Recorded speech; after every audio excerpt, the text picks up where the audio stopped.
Pues en el nombre del Señor, qué bueno que está en la casa de Dios, amén. Sabe que siempre cuando venimos a la casa de Dios, reconocemos, hermano, que Dios nos ha llamado. Reconocemos, hermano, que siempre Dios nos da un tiempo para acercarnos a Él. Cuando Dios hizo al mundo, a todas las cosas que hizo, hermanos, determinó que un día era el día de reposo. Ese día de reposo tenía el propósito de que el hombre o el ser humano tuviera un tiempo espiritual, tuviera un tiempo de conexión con Dios. Y en ese tiempo Dios nos ha dado una conexión, un tiempo para conectarnos con Dios. Qué bueno que está aquí en la casa de Dios. Hermanos, todos sean bienvenidos.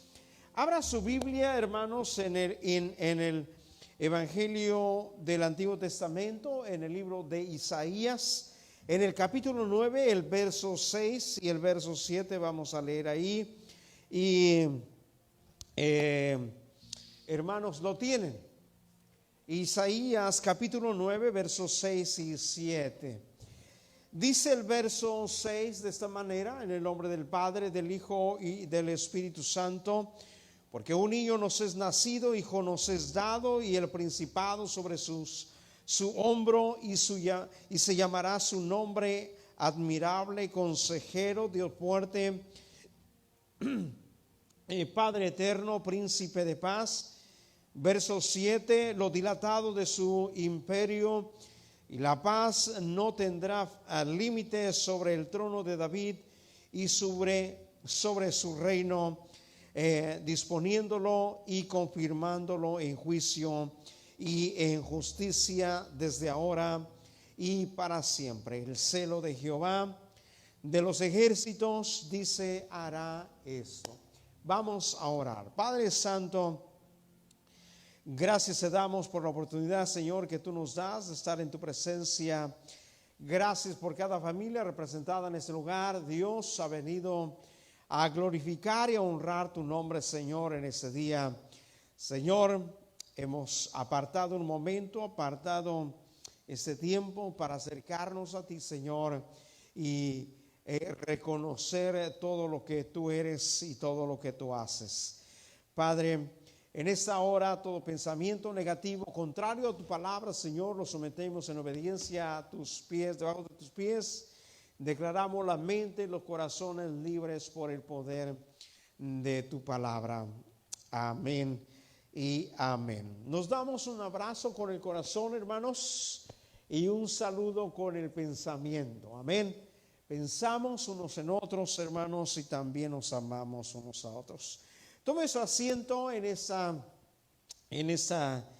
este día. Acuérdense, hermanos, prepare su corazón. Hoy tenemos Santa Cena. Compartimos la cena del Señor, y que Dios nos da la oportunidad, hermano, de reencontrarnos en esa acción que Dios establece a través de la Santa Cena. Reencontrarnos con nosotros mismos, reencontrarnos con Él, reconectarnos para con Dios, porque ese es el propósito. Hemos leído, hermanos, el capítulo 9, el verso 6, donde Dios da un anuncio, el anuncio del Mesías, una noticia que en su momento era para el pueblo de Israel, pero era una noticia, hermano, teológicamente o de acuerdo a la interpretación, en su momento era un anuncio para el pueblo de Israel, pero este anuncio no solamente va dirigido al pueblo de Israel, sino que este anuncio también va dirigido para el mundo entero. El mundo hoy viviente es este anuncio también. Y lo que menciona esta porción de la Escritura es el anuncio del Mesías, o una noticia o una buena noticia. Entre malas noticias que hoy estamos viviendo, necesitamos buenas noticias. Y Dios en su momento, Él decide dar un anuncio al pueblo de Israel de esa magnitud y de ese tamaño. Ahora, dentro del contexto bíblico, ¿qué era lo que estaba pasando en el pueblo de Israel? En el pueblo de Israel lo que estaba pasando en el tiempo de Isaías, acuérdense, a Isaías es un profeta que le toca anunciar o comunicar la profecía o lo que Dios le hablaba en ese momento al pueblo de Israel en momentos difíciles, en los momentos en los cuales había desolación. Si en ese momento de los más bajos que vivió el pueblo de Israel, de los momentos que vivió de más desolación, fue este momento. Aún era peor lo que estaba viviendo en ese momento que lo que vivió el pueblo de Israel en el desierto. Acuérdense, lo que el pueblo de Israel vive en el desierto era una transición, en un aprendizaje. Era ellos aprendiendo a vivir dirigidos por un Dios, el cual se había revelado, se había manifestado en su momento. Pero en este momento aún era un tiempo, un momento de más calamidad, de más desolación. ¿Por qué? Porque en este momento, déjeme decirle, cuando el pueblo de Israel miraba la historia, miraba para atrás, había quedado atrás el imperio o el reinado de David. Había quedado el imperio o el reinado de Salomón. Y cuando el pueblo de Israel volteaba a ver al reinado de David y al reinado de Salomón, que fue en la etapa en la cual Israel vivió su mayor victoria o vivió su mayor éxito o donde vivió en su plenitud. ¿Por qué? Porque en el tiempo de David y en el tiempo de Salomón, Israel era una nación poderosa, era una nación grande, era una nación que controlaba todas las naciones alrededor de ellos, no solamente de una forma militar, sino de una forma también política. ¿Por qué no solamente militar o no solamente de esa manera, sino también política? Porque acuérdense que todos los reyes venían a presentarse delante de Salomón para que los aconsejara, para que ellos escucharan la sabiduría de Salomón, para escuchar cómo él había levantado ese gran imperio, ese gran reinado, ese gran principado, como lo menciona el profeta Isaías, cómo ellos habían levantado todo esos muros, esa ciudad, que era, hermano, una gran ciudad en su momento. Pero en el momento que Isaías está hablando al pueblo de Israel, eso había quedado al pasado, había terminado. Todo eso que el pueblo de Israel había vivido en el pasado o estaba en el pasado, ahora solamente era ruinas, solamente era destrucción. No había ningún imperio, no había ningún principado, no había nada. ¿Por qué? Porque los babilonios habían venido a devastar la ciudad, a devastar a Israel. Y lo que está viviendo el pueblo de Israel, está viviendo en este momento un exilio. Están siendo llevados para otras naciones. No tienen ellos estabilidad, no tienen ellos estabilidad económica o estabilidad de un reinado o que quien les haga justicia.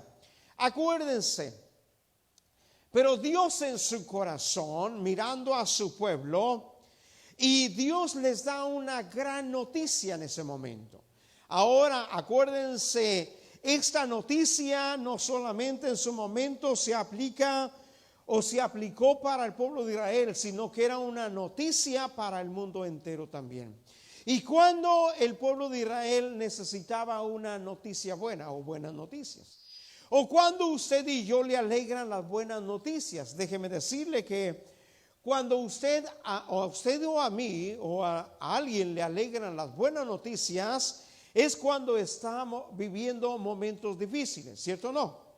Es cuando estamos viviendo calamidades como lo que estaba viviendo el pueblo de Israel. Es cuando nosotros necesitamos una buena noticia. Y lo que estamos viviendo el día de hoy, en este tiempo, en medio de esta pandemia y en medio de este proceso, acuérdense, en medio de todo eso, como quiera, estamos viviendo en la voluntad permisiva de Dios. Dios lo permitió y Dios lo va a terminar en su momento que Dios determine terminarlo también, usando a los hombres, usando a los científicos. Pero déjeme decirle que estamos en medio de esta gran calamidad. Y déjeme decirle que Dios ha enviado buenas noticias. Dios envía buenas noticias. Dios nos ha dado buenas noticias. Y de esas buenas noticias las vemos en la palabra de Dios. Pero déjeme decirle que el día viernes escuchamos usted y yo a través de la televisión y de los científicos que tenemos una gran noticia. ¿Qué fue la gran noticia? Una vacuna aprobada para este mal. Hoy domingo se firma la autorización para que el día de mañana, el día lunes, se empiece a implementar esa vacuna. El día de mañana estará, hermano, en medio de la sociedad. Y no sé si a usted le alegra, pero a mí me alegra mucho porque déjeme decirle que las buenas noticias las recibimos con gran gusto, con gran anhelo, hermano, porque cuando estamos pasando en gran calamidad o estamos pasando en desolación, ¿cierto o no? ¿Cuándo es que usted recibe una buena noticia, hermano? Si usted tiene lleno el refrigerador, tiene lleno el banco y usted le dice, ¿sabe qué? Va a venir comida para tu casa. Usted recibe ¿es para usted una buena noticia? No es buena noticia. ¿Por qué? Porque usted tiene lleno el refrigerador y lleno el banco. Pero cuando está vacío el refrigerador y cuando está vacío el banco y alguien le dice, viene alimento y comida para tu casa, ¿usted se alegra, sí o no? Yo me alegro. ¿Está conmigo? Como cuando no tenemos trabajo y viene trabajo, se anuncia que vamos a tener trabajo. Usted y yo nos alegramos. ¿Por qué? Porque son buenas noticias en medio de la ¿qué? De calamidad, de una calamidad. Y así era lo que el pueblo de Israel estaba viviendo en ese momento. Es por eso Dios les anuncia de un príncipe y de un reino que será establecido, que controlaría el contorno de ellos y que traería ese reino no solamente justicia, pero que les traería paz. Ahora, nótese que solamente era un anuncio o una promesa. No era algo que se iba a realizar en ese momento, sino se realizaría en un futuro. Porque de este anuncio hasta cuando llega Jesús, que restablece el trono de David y continúa el reinado de David, pasaron algunos 600, 700 años después de eso. Pero ahora, ¿por qué Dios les da una noticia tan grande como esta en su momento? ¿Para qué? Porque, ¿qué es el propósito de las noticias? ¿Para qué se nos anuncia? ¿O para qué? ¿Qué es la intención de provocar en una sociedad o en un mundo, en un pueblo? ¿Qué era el propósito de Dios de provocar en el corazón de su pueblo en ese momento? Lo que Dios quería era, el propósito era provocar esperanza en su pueblo. Provocar la esperanza en su pueblo. Que ellos pudieran tener esperanza en Dios en medio de lo que ellos estaban viviendo. Porque ¿qué es lo que hace la esperanza en medio de la calamidad? Déjeme decirle que las buenas noticias provocan esperanza y la esperanza te hace seguir caminando, ¿cierto o no? La esperanza lo hace a usted seguir esperando. Aquel que deja de luchar porque has perdido la esperanza, pero llega una buena noticia que provoca esperanza, déjeme decirle, esa persona sigue luchando, ¿cierto o no? Porque cuando escuchas una buena noticia, te provoca esperanza y la esperanza te levanta. La esperanza te hace esperar. La esperanza nos hace fuertes, nos hace aguantar. Las noticias que provocan esperanza nos hacen resistir aún en medio del dolor. Estamos sufriendo, pero ya me dijeron que viene sanidad. Estoy sufriendo, pero ya escuché que esto se va a terminar. Mire, yo creo que debemos de preparar un becerro, engordarlo, y el día que se termine esto vamos a hacer fiesta y vamos a matar el becerro más gordo, ¿cierto o no, hermano? ¿Cuántos están esperando el día que se acabe esto? Yo lo estoy esperando con gran esperanza y con gran ánimo. Ahora, nótese que eso es lo que Dios quería provocar en el corazón del pueblo de Israel.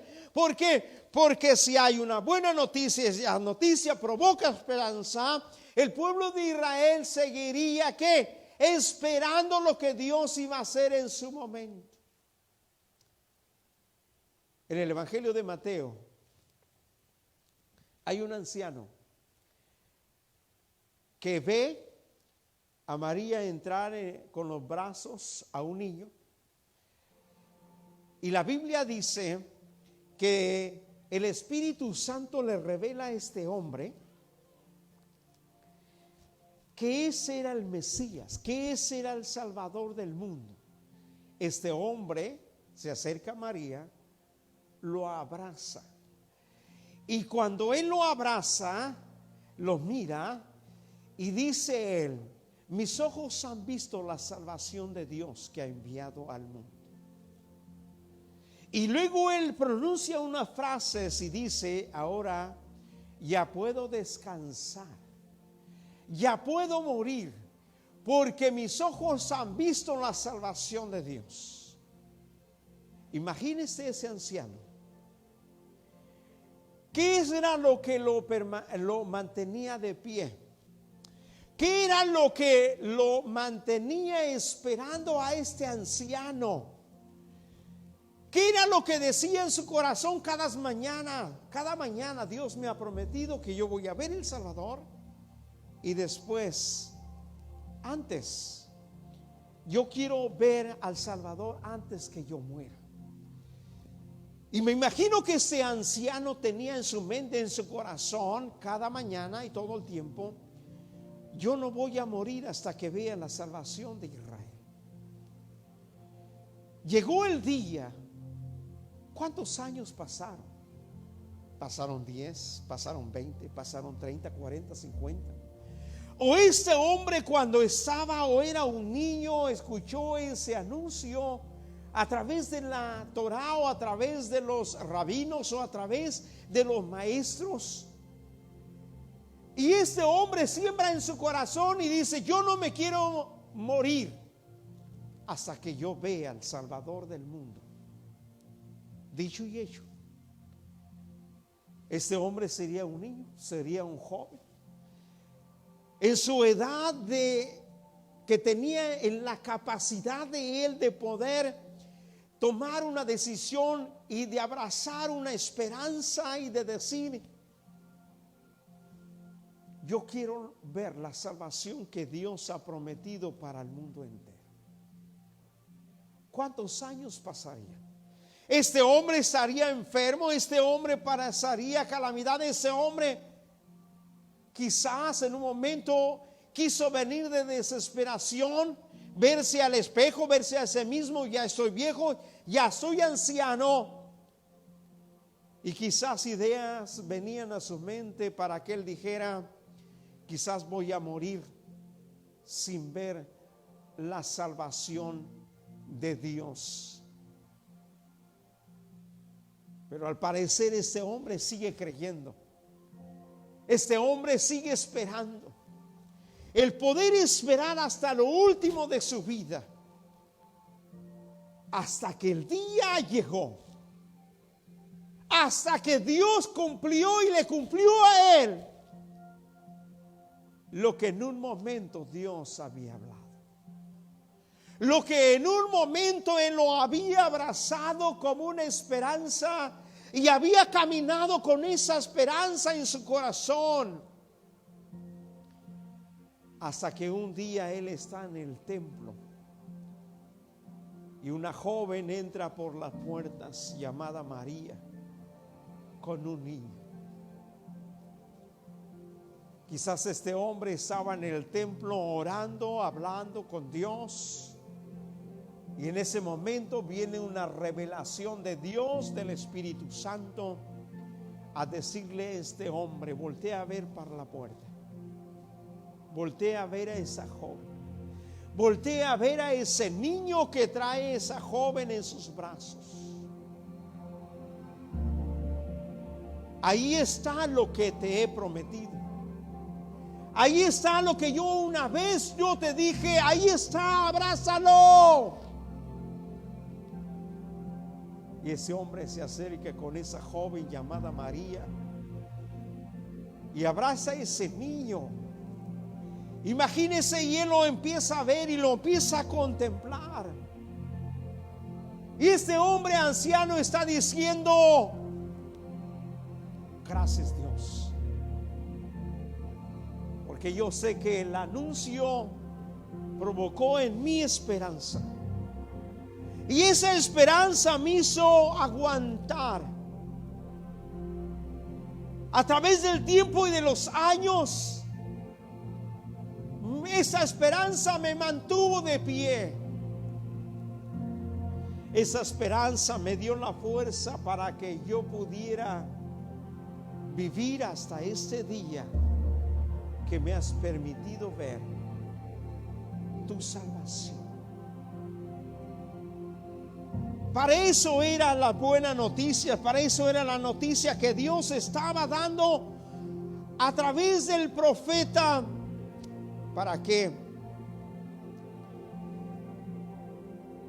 Para que ese hombre pudiera esperar. Y eso era lo mismo para el pueblo de Israel, para que el pueblo de Israel, donde quiera que fuera y donde quiera que estuviera, y el momento que viviera, pudiera tener esa esperanza. Dios me anunció, Dios me dijo. Y alguien pudiera decir: pero ¿por qué estás esperando? Es porque Dios me dijo. Y alguien le pudiera decir: ¿por qué sigues creyendo? Es porque Dios me dijo. ¿Y por qué seguimos esperando? Porque Dios me prometió. Déjeme decirle, iglesia, ¿cuántos de ustedes han ido al cielo? No hemos ido al cielo, no lo conocemos, pero sabemos que ahí está, porque el Señor nos lo ha prometido. Y esa promesa ha provocado en usted esperanza. Jesús no ha venido en las nubes, pero nos ha anunciado que vendrá en las nubes. Y ese anuncio ha provocado esperanza en su corazón y en mi corazón. Parece que esa esperanza provoca en usted el mirar al cielo cada mañana, o todos los días, o todas las semanas, y pronunciar en el cielo: Señor, yo sé que un día tú vas a ver. Tú me dijiste, y lo que tú me dijiste ha provocado en mí esperanza, ha despertado mi fe, y por eso sigo esperando. Y así como este hombre anciano vivió con esa esperanza hasta mirar la salvación que Dios le prometió, así la iglesia, así usted y yo vivimos y vivamos con esa esperanza que un día esta pandemia se va a terminar, que un día usted y yo miraremos la gloria de Dios, que un día usted y yo miraremos al Hijo de Dios viniendo en las nubes por su iglesia que lo espera. y decir como este anciano: ahora sí me puedo morir, porque mis ojos han visto la salvación de Dios. Eso es lo que Dios quería provocar en el corazón del pueblo de Israel, y dejarles saber al pueblo de Israel que no estaba desamparado. Y eso es lo que Dios nos deja saber, o nos quiere dejar saber, que usted y yo no estamos desamparados. En otras palabras, que Dios no se ha olvidado de ti. ¿Qué es una persona desamparada? Es una persona que ha sido abandonada. ¿Qué es una persona desamparada? Una persona desamparada es una persona que vive solo, que está solo. Pero Dios, a través de este anuncio, le dice al pueblo de Israel, le dice al mundo, le dice a la iglesia: tú no estás desamparado. No estamos desamparados, porque en ese momento el pueblo de Israel iba a ser llevado a tierras donde ellos no conocían, y Dios quería dejarles saber al pueblo de Israel: tú no estás desamparado, tú no estás solo. A donde quiera que te lleven, allí yo voy a estar. A donde quiera que estés, ahí yo voy a estar también. Y eso es lo que Dios nos revela a través de su palabra, que donde quiera que tú estás, Dios está ahí contigo, porque tú no estás desamparado. Yo no estoy desamparado. En otras palabras, Dios no se ha olvidado de ti, Dios no se ha olvidado de mí. No se ha olvidado de ti, no se ha olvidado de mí. Dios tiene los ojos puestos en tu vida y en mi vida, y en la vida de la iglesia también. Póngase de pie en esta tarde.